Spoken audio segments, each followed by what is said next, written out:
Aujourd'hui, on va passer en revue 6 avantages à faire du business sur YouTube par rapport à faire du business dans d'autres secteurs. Comme je te l'ai dit, YouTube, c'est pas parfait, c'est pas forcément la meilleure opportunité qu'il peut y avoir. Il y a des points négatifs, hein. Je t'ai cité principalement le fait que tu es relié à une méga entreprise qui est Alphabet et donc qui est YouTube, et du coup forcément ça c'est un point négatif car ils ont du contrôle sur toi, ils ont du pouvoir, et ça on en a parlé, mais c'est pas tout rose. Voilà, je te cache pas juste pour te montrer uniquement les points positifs et essayer de te faire acheter ma formation. Je te dis l'ensemble et après je laisse les personnes juger et choisir avec l'ensemble des infos sans essayer d'influencer en cachant la vérité, tu vois.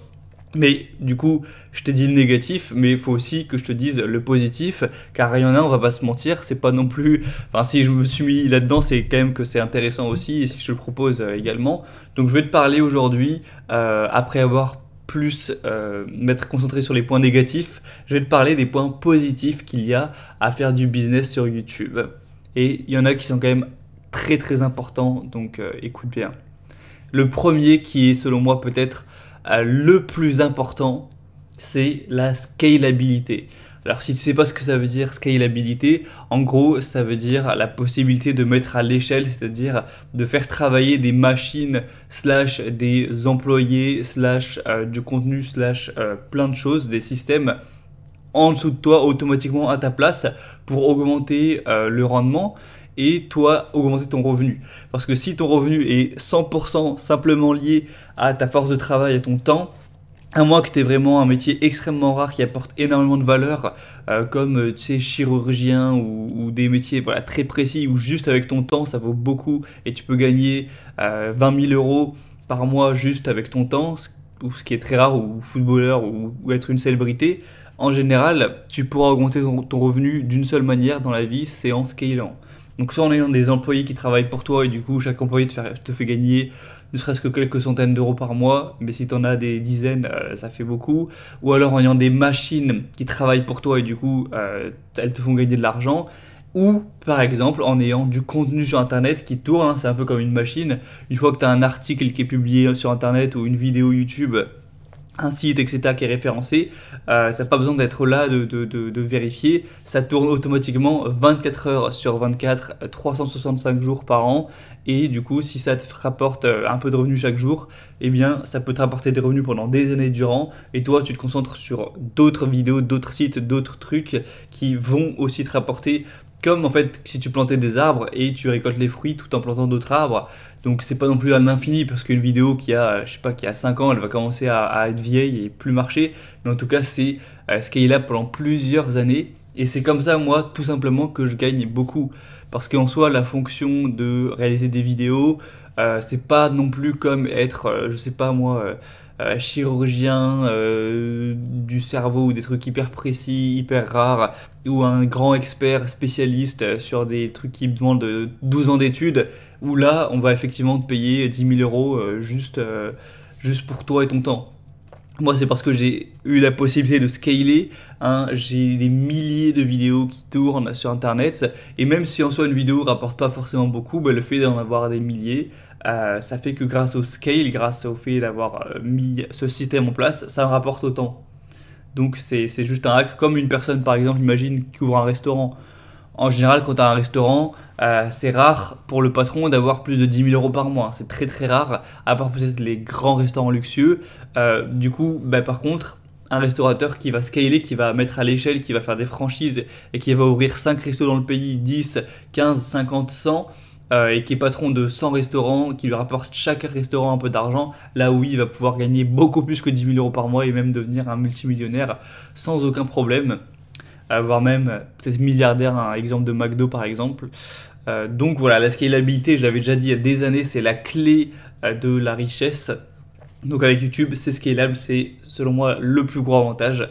Tu peux créer des vidéos, elles te rapportent des revenus pendant 4 ans et t'en créer d'autres, etc. Et c'est comme ça que c'est assez accessible entre guillemets d'arriver à un haut revenu. C'est grâce à cette scalabilité, c'est hyper hyper puissant.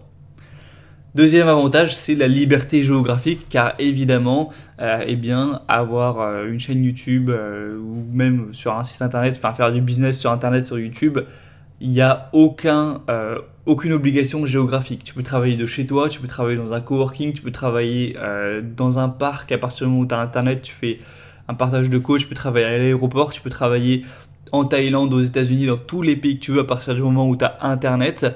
Donc si tu as envie de te barrer de France, il n'y a rien enfin tu peux, fiscalement, tu fais ce que tu veux puisque ton business, il n'est pas accroché à la France, hein. Tu peux partir en Thaïlande, à Dubaï ou en Angleterre, ça change rien. Moi, je le fais pas parce que j'ai pas envie que la fiscalité soit dirige ma vie, tu vois. Je me dis tant pis, vas-y, je paye plein d'impôts, j'enrichis mon pays.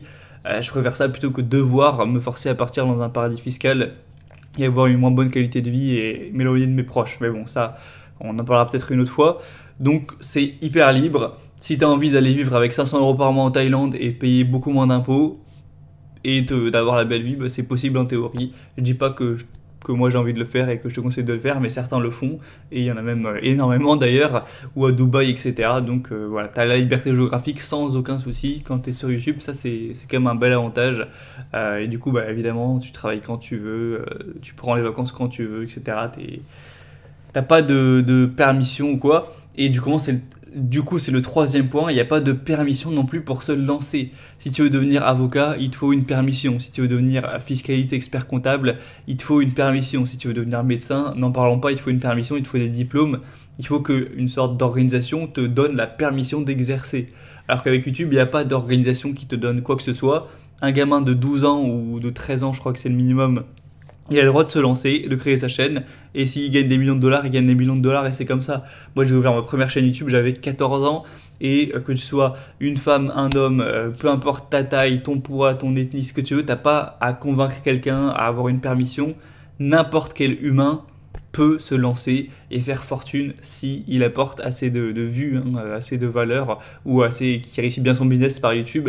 Donc ça, c'est totalement libre à ce niveau, pas de permission pour moi, j'adore ça, je déteste demander des permissions ou demander la validation d'une autorité, etc., qui parfois n'est pas du tout, ne mérite pas du tout d'être l'autorité. Donc pour moi, ça c'est un hyper point positif.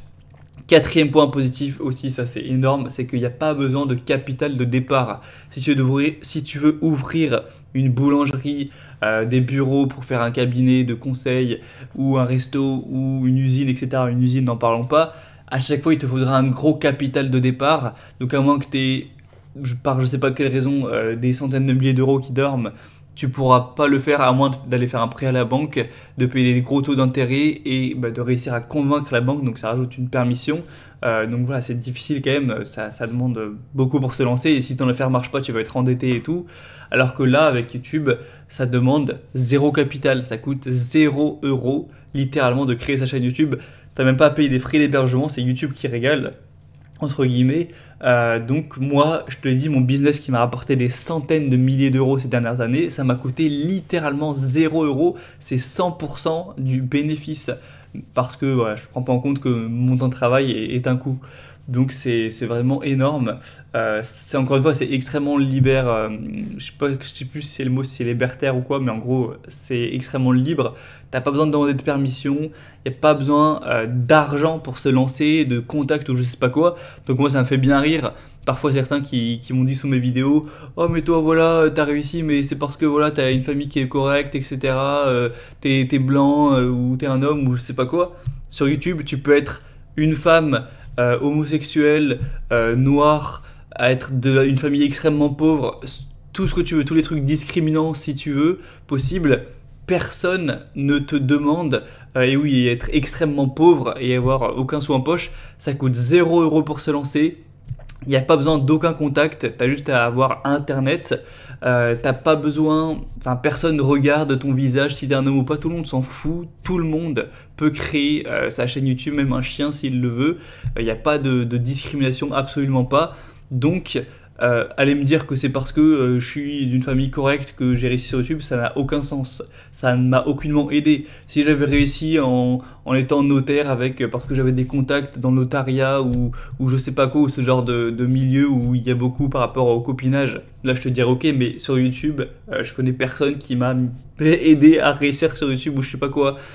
Donc non, c'est l'argent du mérite. Et du coup, même si toi tu viens d'une famille très pauvre et que tu dis que dans le monde du travail il y a beaucoup de discrimination, et ben sur YouTube personne te regarde, personne te parle, tu es face à une machine, donc il n'y a pas de discrimination, il n'y a pas de capital de départ, donc c'est 100% au mérite. Et ça c'est quand même un bon point positif selon moi, la méritocratie. Et voilà, tu fais du bon contenu, tu gagnes, tu fais de la merde, t'as rien. Voilà, c'est comme ça, il n'y a pas d'aide ou je sais pas quoi, bon bref. Et du coup, cinquième point, c'est que c'est extrêmement confortable. Et bien forcément, c'est pas comme un métier où tu dois soulever des charges lourdes, aller dehors en plein hiver, parler à plein de gens, te déplacer, faire des trajets à gauche à droite, enfin tu vois, des métiers qui sont durs, qui sont chiants en tout cas. Là, t'as pas à te déplacer, t'es chez toi tranquille, t'es sur un PC au chaud, avec ton ordi à faire des montages, à faire des vidéos. Ça dépend bien sûr de quelle vidéo tu fais, mais parfois en plus, il y en a, ils sont passionnés par les vidéos qu'ils produisent. C'est un plaisir pour eux, c'est pas pour rien qu'il y a des millions de gens qui font ça aussi dans leur temps libre YouTube. Et moi, j'ai commencé aussi comme ça, hein, dans mon temps libre, comme passion. Donc c'est quand même un métier aussi qui est extrêmement confortable. Et même si tu peux travailler dur pour tes vidéos et faire beaucoup d'heures, c'est quand même moins dur que si tu étais maçon sur le chantier toute la journée en été, en hiver, tu vois. Donc voilà, c'est confortable. Et sixième point, dernier et sixième point, c'est qu'il y a encore de belles opportunités. Dans le sens où, bah, si aujourd'hui tu veux te lancer dans un domaine qui est vieux, qui est là depuis longtemps, comme les voitures, une marque de voiture, une marque de soda, une marque de fast-food, une usine qui crée des produits pour le supermarché, où tu vois ce genre de vieux domaines qui sont là depuis plus de 100 ans, qui sont bien installés, où tu vas être face à des géants comme Coca-Cola, McDo, Ford, ou je sais pas moi, un nom d'usine, mais bon, il y en a plein.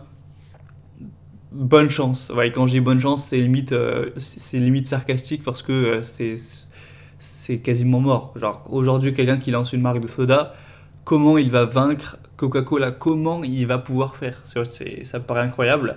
Mais bon, faut jamais dire que c'est impossible. Mais en tout cas, c'est très très très compliqué parce que c'est des marchés où des géants ont tout cassé, ont tout gagné, ont tout réussi. Et dès qu'il y a quelqu'un qui s'élève, il l'achète, il rachète les concurrents et tout. Donc c'est extrêmement dur. Les seuls qui peuvent se lancer souvent, c'est des grosses entreprises qui sont des mastodontes et qui mettent des milliards pour créer des beaux trucs qui est concurrencé avec plein de pubs et tout. Comme par exemple le business de la vidéo, tu vois, à la demande, enfin pas à la demande, mais genre les trucs comme Netflix, pour faire simple, avec des séries, des films qui sont disponibles sur Internet. Un petit particulier, il n'aurait jamais pu concurrencer Netflix. Ceux qui ont réussi à concurrencer Netflix, c'était que des géants. Donc c'était Amazon avec Amazon Prime, c'était Disney avec Disney+, un géant aussi, et c'était voilà, que des géants comme ça pour pouvoir concurrencer, ou Apple, je crois qu'ils veulent lancer un truc aussi, enfin bref. Alors que YouTube, il y a des thématiques où ça commence à être bouché, et là, il commence à y avoir des entre guillemets géants, même si ça n'a rien à voir avec Coca-Cola, mais c'est chaud clairement. Peut-être on en parlera demain, mais voilà, pour te dire quelques exemples. C'est vrai que si toi tu veux te lancer sur une chaîne YouTube sur la muscu, c'est chaud. Si tu veux te lancer une chaîne YouTube sur le divertissement, c'est chaud. Si tu veux te lancer une chaîne YouTube sur la thématique de l'argent, l'investissement, l'argent, c'est chaud aussi. Donc il y a des trucs qui commencent à être saturés, mais il y a aussi encore plein de niches thématiques qui sont l'inverse de saturés, qui sont totalement libres, qui sont free. Les mots-clés, tu les prends comme tu veux. Il y a quasiment personne. Des fois, il y a vraiment... Moi, je le vois dans mon métier tous les jours. Des fois, je vois des mots-clés, je sais que je vais être référencé direct parce qu'il y a rien dessus. Il y a encore rien. Aux États-Unis, tu as toujours, même les moins de mots-clés, ils sont toujours quasiment pris. Mais en France, c'est encore... je ne veux pas dire de chiffres, j'en sais rien, mais tu as encore une bonne quantité de mots-clés, donc de niches, de thématiques qui ne sont pas du tout prises, ou alors les petits concurrents qu'il y a, tu peux les balayer facilement. Tout ça pour dire qu'il y a encore de belles opportunités, et parce que YouTube, c'est né en 2005, ça a commencé à devenir populaire. Quand je dis populaire, c'est vraiment au niveau du pays, je pense, vraiment dans les années voilà, 2012, 2015, voilà, par là, milieu des années 2010. Là aujourd'hui, c'est bon, c'est devenu quand même très populaire, mais il y a encore quand même quelques niches, quelques bonnes opportunités à aller choper. Et là, je pense dans les années qui vont venir, ça va terminer de choper toutes les dernières opportunités. Je pense bon, en 2025, il y en aura sûrement encore, mais je pense que voilà, allez, en 2030, là, ce sera terminé. YouTube, ça deviendra un truc un peu bon père de famille, installé. À la limite, Google, ils commenceront à verser des dividendes. Et voilà, la ruée vers l'or, elle sera terminée. Tout le monde aura sa place. Et tu pourras toujours essayer d'entrer et battre des concurrents, mais ce sera beaucoup moins facile que ce que c'est encore aujourd'hui. Moi, je me suis lancé en 2019 et la facilité avec laquelle je suis arrivé à ces revenus, c'est parce qu'il n'y avait quand même pas trop de concurrence, tu t'en doutes bien. Et aujourd'hui, quelqu'un qui s'en serait maintenant, ce serait déjà plus dur. Et dans 2 ans, ce sera encore plus dur, etc. Et ça deviendra de plus en plus dur avec le temps. Donc si tu dois te lancer, lance-toi le plus tôt possible. Tu auras le plus de chances de succès. Donc voilà pour les points positifs de faire du business sur YouTube. Au moins maintenant, je pense que tu as un petit peu toute la vue complète. Tu vois ce qui est négatif. Ouais, t'es lié à YouTube. C'est pas 100% libre, ça fait chier. Mais il y a aussi énormément de points positifs que je viens de te citer. Maintenant, c'est à toi de voir. Si tu penses pouvoir apprendre, faire des vidéos intéressantes, trouver une bonne thématique, une bonne niche et pouvoir commencer à faire de l'argent tous les mois et sans arrêter ce que tu fais, hein, en plus de ton travail, en plus de tes études, commencer ne serait-ce à faire, je sais pas, 150 € par mois et ensuite tu passes à 300 et tu verras bien comment ça évolue, que tu es chaud. Et bien, dis-toi que ma formation YouTube Business, je vais la mettre à l'écran. Je vais mettre l'image à l'écran. Donc je t'ai fait une réduction pour cette semaine de lancement exceptionnel de 65% sur une formation qui est très chère. Donc ça fait ça fait une énorme réduction, une réduction de 650 €. Donc c'est énorme. Donc si tu veux en profiter et découvrir aussi que je te montre moi mon business, que je te dévoile tout, au moins à chaque fois on me demandait ouais ton business c'est quoi, là au moins les personnes qui me poseront la question, elles auront plus à le poser puisqu'elles auront eu l'opportunité de le découvrir. Mais par contre ça se termine tout simplement dimanche soir. Dimanche soir c'est terminé, le prix repasse à 999 €. Donc si jamais tu veux en profiter et te lancer et profiter des dernières opportunités qu'il peut y avoir pour pas faire fortune, hein, je vais pas te mentir, hein, c'est pas non plus tu vas gagner 300 000 balles par mois, mais ne serait-ce qu'au début augmenter tes revenus et peut-être un jour arriver au même niveau où moi je suis actuellement, eh bien il faut te lancer maintenant. Et pour voir ça plus en détail, clique sur le premier lien en description et commande la formation. Moi je te dis à demain on va aussi parler un peu de business, ça va être très intéressant. Je te souhaite un bon jeudi et donc je te dis à demain.